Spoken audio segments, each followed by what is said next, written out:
হায় দুনিয়ার সাদা কাপড়, সামান্য কাপড়, কয়েক টাকার কাপড়, ওই সাদা কাফনে মোড়ায়া আপনাকে আমাকে সকলকে রাখা হবে। আমাদের ভাবা দরকার, আমাদের জীবনটা পরিবর্তন করা দরকার।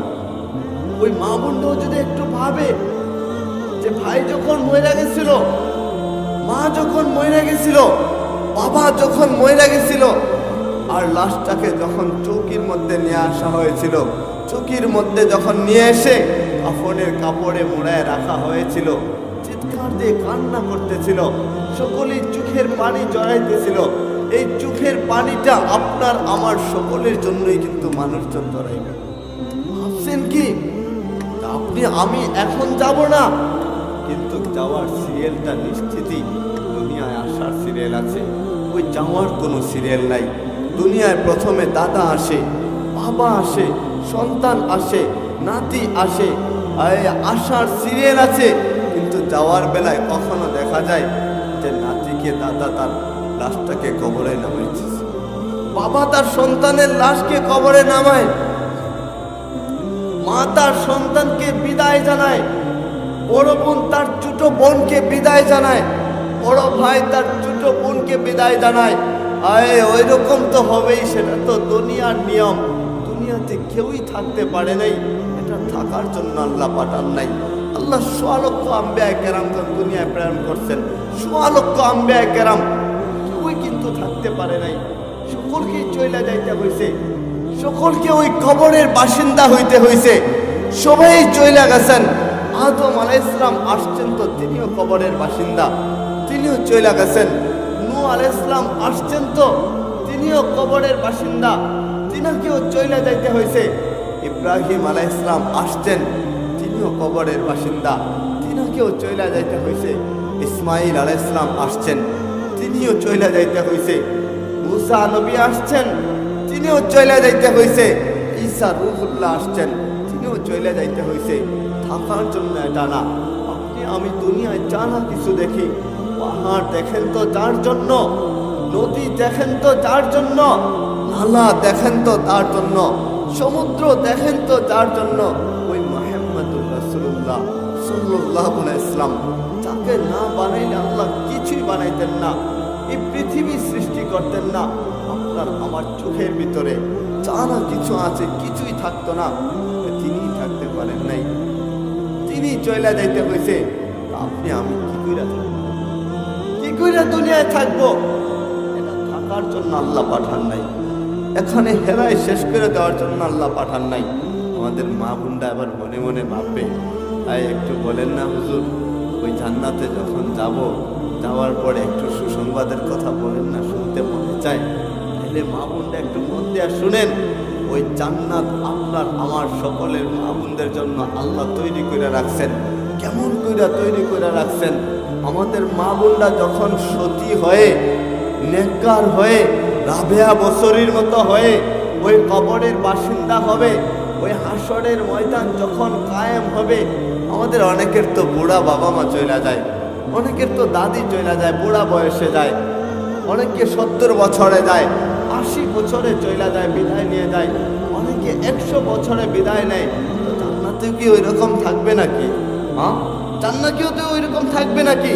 ওই জান্নাতে যখন বুড়ারা যাবে, রব্বুল আলামিন ওই জান্নাতের মধ্যে একটা মেশিন বানায় রাখছেন, এমন একটা মেশিন ফিট করে রাখছেন, ওই যারা বুড়ি ছিল দুনিয়ায়, বুড়িদেরকে ওই জান্নাতের মেশিনের মধ্যে ঢুকাবেন, আল্লাহ ইশারা করবেন, ওই মেশিন থেকে 33 বছরের যুবতী বানায় আল্লাহ বের করবেন, 33 বছরের যুবতী হয়ে যাবে। আমাদের বুড়িরা 33 বছরের যুবতী হবে, বুড়ারা যুবক হয়ে যাবে। আল্লাহ সকলকে এত সৌন্দর্য দান করবেন, জান্নাতে প্রত্যেক পুরুষের জন্য আল্লাহ 72 জন হুরপুরি নির্ধারণ করে রাখছেন। 72 জন হুরপুরিরা কেমন কেমন সুন্দর! দুনিয়ার কান্দা জীবন, সামান্য জীবন, ছোট জীবন, জঘন্য জীবন, ওই দুনিয়া চাইরা সকলেই যাইতে হবে, সকলেই যাইতে হবে। মা বোনটা কেমন করে দুনিয়ায় চলাফেরা করে? অনেক মা বোন তো এমন একটু অশ্লীল ভাবে চলাফেরা করে, অনেক মা বোনরা, বলা তো ঠিকই না, কিন্তু আমাদের মা বোনরা হচ্ছে আমাদের সম্পদ, আমাদের মা বোনটা হচ্ছে ওই জান্নাতের সম্পদ। তো জান্নাতের হুররা যেখানে এত সুন্দর হবে, কেমন সুন্দর ওইটাই বুঝাইতে চাইছিলাম। হুররা যদি কোনো এক হুর যদি তার আঙ্গুল আসমানটাকে বেদ কইরা জমিনে একবার দেখায়, ওই আঙ্গুলের আলোর কারণে পুরা জমিনটা এত আলোকিত হয়ে যাবে, পুরা জমিনে যত মানুষেরা আছে প্রত্যেকটা মানুষ অজ্ঞান হয়ে পড়ে যাবে। এত সুন্দরী করে আল্লাহ বানাইছেন হুরদেরকে, এত সুন্দরী। জান্নাতের সোফায় বসে থাকবে, এমন সময় হুর আসবে, হুর পিছন দিক থেকে আয়সা ঘাড়ের মধ্যে হাত রাখবে। হুররা কেমন, ঘাড়ের মধ্যে আয়সা হাত রাখবে, হাত রাখতে পিছনে তাকাবে আর বলবে যে মান আনতে তুমি কে, কে তুমি? যখন জিজ্ঞাসা করবে কে তুমি, বলবে লাহুম মা ইয়াশাউনা ফিহা ওয়া লাদাইনা মাজিদ। আল্লাহ তোমার জন্য অনেক হুর পরীরা রাখছেন, তার মধ্যে আমাকে এক্সট্রা বানাইছেন, আমাকে বোনাস হিসাবে পাঠাইছেন। তুমি বোনাস হিসাবে আমাকে পেয়েছো। ওই বোনাস হুর পরীটাই এত চমৎকার হবে, এত সুন্দরী হবে, এত চমৎকার সুন্দরের অধিকারী হবে। ওই লোকটা জান্নাতি যখন তাকাবে হুরের দিকে, তাকাবে, আর ওই জান্নাতের হুরের চেহারার মধ্যে তার নিজের চেহারা আয়নার মতো ভাইসে উঠবে, আয়নার মতো, এত সুন্দরী হবে। কিন্তু মা বোনরা বলে যদি হুররা সুন্দরী হয় তাহলে স্বামীরা আমাদেরকে কি করবে, আমাদেরকে হয়তো আলাদা করে রাখবে, তাহলে আমাদের কি হবে? হ্যাঁ, মা বোনরা ওইটা বলতে পারে, তাইলে আমাদের কি হবে? মা বোনদের জন্য আল্লাহ সুসংবাদ দিচ্ছেন, 33 বছরের যুবতী সুন্দরী রূপবতী বানায়া বের করব, শরীর থেকে ঘ্রাণ বের হবে। কেমন ঘ্রাণ বের হবে, আল্লাহ কেমন সুন্দর করবেন আমাদের মা বোনদেরকে যখন যুবতী বানাইবেন। 72 হুর মিলে যা না সুন্দরী হবে, তার চাইতে বেশি সুন্দরী হবে দুনিয়ার স্ত্রীরা, মা বোনরা এত সুন্দরী হবে, এত সুন্দরী হবে। 72 হুর মিলে যা না সুন্দরী হবে, তার চাইতে বেশি সুন্দরী হবে আমাদের মা বোনরা। আমাদের মা বোনরা তো আমাদের সম্পদ। আমাদের মা বোনরা যদি হাত তুইলা দেয় উপরের দিকে, দুনিয়ার যে যেখান থেকে দোয়া করে না কেন, সব দোয়া তো কবুলই হয় না। মা যখন মা হয়ে যায়, বোনটা যখন মা হয়ে যায়, মা হয়ে যখন আকাশের দিকে 2 হাত উপরের দিকে তুইলা ওই মালিকের দরবারে সন্তানের জন্য দোয়া করবে, কারোর জন্য দোয়া করবে, আল্লাহ পর্দাবিহীন দোয়াটাকে কবুল করে নেবে। আমাদের মায়েদের মর্যাদা ওইটা যদি বলতে শুরু করি শেষ হবে না। কিন্তু আমাদের ভাবা দরকার, দুনিয়া ছাইরা আমাদেরকে কবরের বাসিন্দা হইতে হবে। আমাদের আত্মীয় স্বজন অনেক কবরের বাসিন্দা হয়েছেন। আমার উস্তাদ আল্লামা ইব্রাহিম খলিল রহমাতুল্লাহি আলাইহি আজকে এই কবরে শুয়ে আছেন। আব্দুল কুদ্দুস রহমাতুল্লাহি আলাইহি আজকে কবরে শুয়ে আছেন। কবির রহমতুল্লাহি আলাইহি কবরে শুয়ে আছেন। আমার নানা ডক্টর আবু বকর সিদ্দিক রহমতুল্লাহি আলাইহি ওই কবরে শুয়ে আছেন।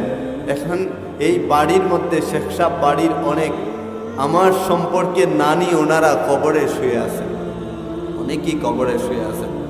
অনেকের সাথে কথা বলেছি, চলাফেরা করেছি, খাইয়ে দিয়েছেন আমাকে।